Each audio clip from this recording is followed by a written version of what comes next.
ತರುಣ್ ಸುಧೀರ್ ಅವರ ವಿಷನ್ ಯಾವುದೇ ಸಿನಿಮಾ ಬಂದರೂ ಅದು ಕುತೂಹಲನ ಕ್ರಿಯೇಟ್ ಮಾಡ್ತಾನೆ ಇರುತ್ತೆ. ಸೊ ನಿನ್ನೆ ಅಷ್ಟೇ ಒಂದು ಟೀಸರ್ ಬಂದಿದೆ. ಏಳುಮಲೆ ಸಿನಿಮಾದ ಟೈಟಲ್ ಟೀಸರ್ ಈಗ ಆಲ್ರೆಡಿ ಸಿನಿಮಾದ ಒಂದು ಟಾಕನ್ನು ಕ್ರಿಯೇಟ್ ಮಾಡಿದೆ. ಸೊ ಈ ಸಿನಿಮಾ ಬಗ್ಗೆ ಮಾತಾಡೋಕ್ಕೆ ಖುದ್ದು ತರುಣ್ ಅವರು ಇದ್ದಾರೆ ನಮ್ಮ ಜೊತೆ, ಬನ್ನಿ ಮಾತಾಡ್ಸೋಣ. ಸರ್ ನಮಸ್ತೆ. ನಮಸ್ತೆ. ಸೊ ನಿಮ್ಮ ಕಡೆಯಿಂದ ಯಾವುದೇ ಸಿನಿಮಾ ಬಂದರೂ ಒಂದು ಕುತೂಹಲ ಅನ್ನೋದು ಪೀಕಲ್ಲೇ ಇರುತ್ತೆ. ಯಾವ್ದು ಸಿನಿಮಾ ಆದರೂ ಕೂಡ ಅಂದರೆ ನಿಮ್ಮ ಒಂದು ಡೈರೆಕ್ಷನ್ ಆಗಲಿ ಅಥವಾ ನಿಮ್ಮ ಒಂದು ಸಪೋರ್ಟ್ ಇರುವಂಥ ಯಾವುದೇ ಸಿನಿಮಾ ಆಗಲಿ ಆ ಥರದ್ದೊಂದು ಕ್ರಿಯೇಟ್ ಮಾಡುತ್ತೆ. ಸೊ ಏಳುಮಲೆ ನಿಮಗೆ ಕುತೂಹಲ ಹುಡ್ಸೋಕ್ಕೆ ಮೊದಲ ಕಾರಣ ಏನಾಗಿತ್ತು? ಈ ಸಿನಿಮಾನ ಮಾಡಿದರೆ ಒಂದು ಒಳ್ಳೆ ಕೊಡುಗೆಯಾಗಿ ಬರುತ್ತೆ ಕನ್ನಡ ಇಂಡಸ್ಟ್ರಿಗೆ ಅಂತ. ಮೊದಲನೇ ರೀಸನ್ನೇ ಅದರ ಕತೆ. ಪುನೀತ್ ನನ್ನ ಜೊತೆ ಕಾಟೇರದಿಂದ ವರ್ಕ್ ಮಾಡ್ಕೊಂಡು ಬಂದಿದ್ದು. ಸೊ ಅದಕ್ಕೆ ಮುಂಚೆನೂ ನಮ್ಮ ಸಿನಿಮಾಗಳ ಲಿರಿಕ್ಸ್ ಎಲ್ಲ ಬರ್ತಿದ್ರು. ಗುರು ಶಿಷ್ಯರಿಗೆ ಆಣೆ ಮಾಡಿ ಹೇಳ್ತೀನಿ ಲಿರಿಕ್ಸ್ ಪುನೀತೆ ಬರೆದಿದ್ದು. ಸೊ ಅವಾಗಿಂದನೂ ಪರಿಚಯ ನನಗೆ. ಸೊ ಅಲ್ಲಿಂದ ಒಂದು ಜರ್ನಿ ಅವನು ಯಾವಾಗ ಕಾಟೇರ ವರ್ಕ್ ಮಾಡ್ತೀನಿ ಸರ್ ನಾನು ಅಂತಂದಾಗ ಡೈರೆಕ್ಷನ್ ಡಿಪಾರ್ಟ್ಮೆಂಟಲ್ಲಿ ಬಂದರು. ಆ ಜರ್ನಿನಲ್ಲಿ ಅವಾಗ ಒಂದು ಐಡಿಯಾ ಹೇಳಿದ್ದು. ನಾನು ಓಕೆ ಸುಮಾರು ಐಡಿಯಾಗಳು ಡಿಸ್ಕಸ್ ಮಾಡಿದ್ವಿ, ಬಟ್ ಈ ಐಡಿಯಾ ತುಂಬ ಚೆನ್ನಾಗಿದೆ ಪುಣೆ ಅಂತ ಅನ್ಸಿದೆ. ಯಾಕಂದರೆ ಈ ಬ್ಯಾಕ್ ಡ್ರಾಪಲ್ಲಿ ಒಂದು ಲವ್ ಸ್ಟೋರಿನ ಯಾರೂ ಹೇಳಿಲ್ಲ ಇವತ್ತಿನವರೆಗೂ.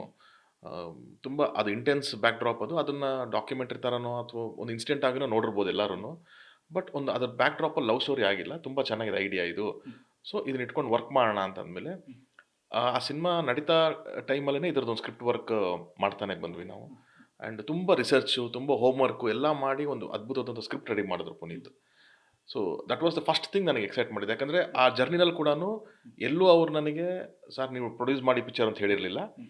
ಪುನೀತ್ ಒಂದೇ ಇದ್ದಿದ್ದು, ಸರ್ ನನಗೆ ಒಂದು ಬ್ಯಾಕಪ್ ಆಗಿ ನಿಂತ್ಕೊಳ್ಳಿ ಈ ಸಿನಿಮಾಗೆ, ನಾನು ಯಾರಿಗೆ ಪ್ರೊಡಕ್ಷನ್ ಮಾಡಲಿ ಸರ್, ನೀವು ಇದ್ದೀರಾ ಅಂತ ನನಗೊಂದು ಧೈರ್ಯ ಇರುತ್ತೆ, ಇದಕ್ಕೊಂದು ಗೈಡ್ ಮಾಡಿ ಅನ್ನೋ ಥರನೇ ಫಸ್ಟ್ ಬಂದಿದ್ದು. ನಾನು ಆಯಿತು ಪುನೀತ್ ನಾನು ಮಾಡ್ತೀನಿ, ಯಾರು ಪ್ರೊಡಕ್ಷನ್ಗಾರು ಮಾಡು, ಫಸ್ಟ್ ಇದು ಸ್ಕ್ರಿಪ್ಟಾಗಿ ಲಾಕ್ ಮಾಡೋಣ ಅಂತ ಅಂದ್ಬಿಟ್ಟು ಮಾಡಿದ್ದು.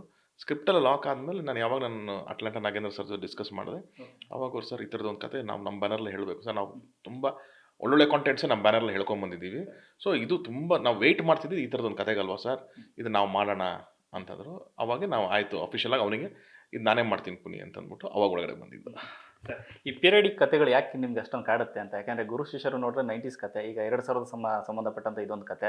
ಸೊ ಚೌಕಾದಲ್ಲೂ ಸಾಕಷ್ಟು ಹಿಂಟ್ಗಳು, ಅಂದರೆ ಕತೆಗಳು ಆ ಕಡೆ ಈ ಕಡೆ ಎಲ್ಲ ಸುತ್ತಾಡ್ಕೊ ಬರುತ್ತೆ. ಯಾಕೆ ಅಷ್ಟೊಂದು ಎಕ್ಸೈಟ್ ಕೊಡುತ್ತೆ ಆ ಥರ ಕತೆಗಳು? ಅಂದರೆ ಇವತ್ತಿನ ಪರಿಸ್ಥಿತಿ ಅಂದರೆ ಅಟ್ ಪ್ರೆಸೆಂಟಿಗೆ ಕತೆಗಳನ್ನ ಬರೆಯೋದು, ಕನ್ವಿನ್ಸ್ ಮಾಡೋದು ತುಂಬ ಕಷ್ಟ. ನೀವೊಂದು ಯಾವುದೋ ಇನ್ವೆಸ್ಟಿಗೇಷನ್ ಪಿಕ್ಚರ್ ಮಾಡಬೇಕು ನೀವು ಅಂತ ಅನ್ಕೊಳ್ಳಿ, ಇವತ್ತು ಇಮಿಡಿಯೇಟ್ ತುಂಬ ಮೊಬೈಲ್ ಇಟ್ಕೊಂಡು ಮಾಡಬೇಕು, CCTV ಬಂದ್ಬಿಡುತ್ತೆ, ನಿಮಗೆ ಎಲ್ಲ ಈಸಿ ಆಗ್ತಾ ಹೋಗುತ್ತೆ. ಸೊ ರೈಟಿಂಗು ತುಂಬ ಈಸಿ ಆಗಿಬಿಡುತ್ತೆ ಇವತ್ತಿನ ಕಾಲಘಟ್ಟಕ್ಕೆ. ಪಿಕ್ಚರ್ ಮಾಡಬೇಕು ಅಂದರೆ ಆಪ್ಷನ್ಸ್ ವೈಸ್ ಕಮ್ಮಿ ಆಗ್ತಾ ಹೋಗುತ್ತೆ. ಸೊ ಅದಕ್ಕೇನಾಗುತ್ತೆ, ಸ್ವಲ್ಪ ಪೀರಿಯಡಿಗೆ ಹೋದಷ್ಟು ನಿಮಗೆ ಚಾಲೆಂಜಸ್ ಜಾಸ್ತಿ ಆಗುತ್ತೆ ಸ್ಕ್ರಿಪ್ಟಲ್ಲಿ. ಅವತ್ತಿನ ಟೈಮಿಗೆ ಮೊಬೈಲ್ ಇರಲಿಲ್ಲ, ಟೆಕ್ನಾಲಜಿ ಇರಲಿಲ್ಲ, ಅವಾಗೆಲ್ಲ ಹೆಂಗಾಗೋದು ಅನ್ನೋದಕ್ಕೆ ಸ್ಕ್ರಿಪ್ಟಲ್ಲಿ ಕನ್ವಿನ್ಸಿಂಗ್ ಆಗಿ ಚಾಲೆಂಜಸ್ ಬರ್ಕೊಂಡು ಹೋಗ್ಬೋದು. ಸೊ ಆ ನಿಟ್ಟಿನಲ್ಲಿ ನಮಗೆ ಬ್ಯಾಕ್ ಡ್ರಾಪ್ಗಳು ಇವತ್ತು ಎಷ್ಟೋ ಸಿನಿಮಾಗಳು ಬಂದಂಥದ್ದು. ಆ ಬ್ಯಾಕ್ ಡ್ರಾಪ್ ಯಾಕೆ ಬರ್ತಿದೆ ಅಂತಂದರೆ ಅದೊಂದೇ ಉದ್ದೇಶಕ್ಕೋಸ್ಕರ ನಾನು ಕಂಡುಕೊಂಡಂಗೆ. ಸೊ ಹಾಗಾಗಿ ಗುರು ಶಿಷ್ಯರು ಆಗಿರ್ಬೋದು ಅಥವಾ ಕಾಟೇರ ಆಗಿರ್ಬೋದು, ಇದೆಲ್ಲ ಆ ಕಾಲಘಟ್ಟಕ್ಕೆ ಸೆಟ್ ಮಾಡಿದ್ವಿ ನಾವು.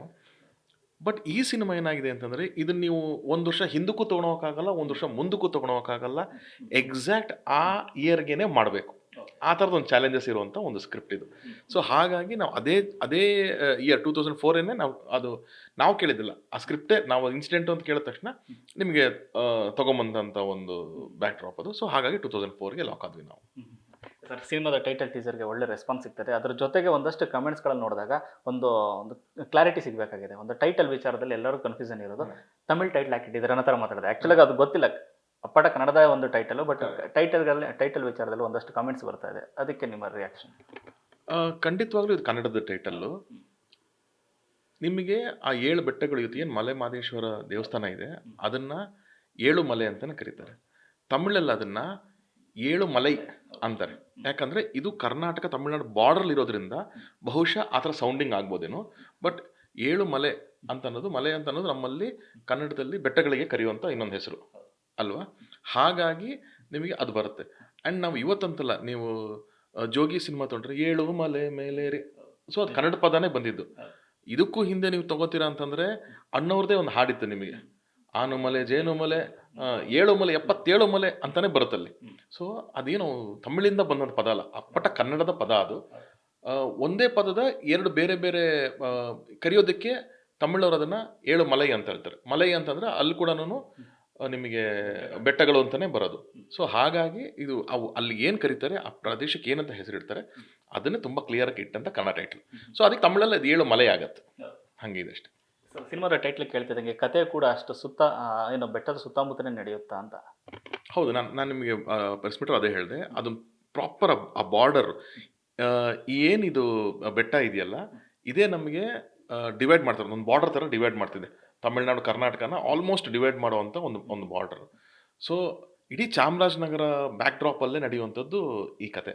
ಹಾಗಾಗಿ ತುಂಬ ಪ್ರಾಮಿನೆಂಟಾಗಿ ಮಲೆಮಹದೇಶ್ವರ, ಆ ಆ ಬೆಟ್ಟ, ಆ ಊರು, ಚಾಮರಾಜನಗರ, ಆ ಸುತ್ತಮುತ್ತಲಿನ ಊರು ಪ್ರದೇಶಗಳು, ತಮಿಳ್ನಾಡು ಬಾರ್ಡರು, ಸೇಲಮ್ಮು, ಇದು ತುಂಬ ಪ್ರಾಮಿನೆಂಟಾಗಿ ಕಥೆಯಲ್ಲಿದೆ.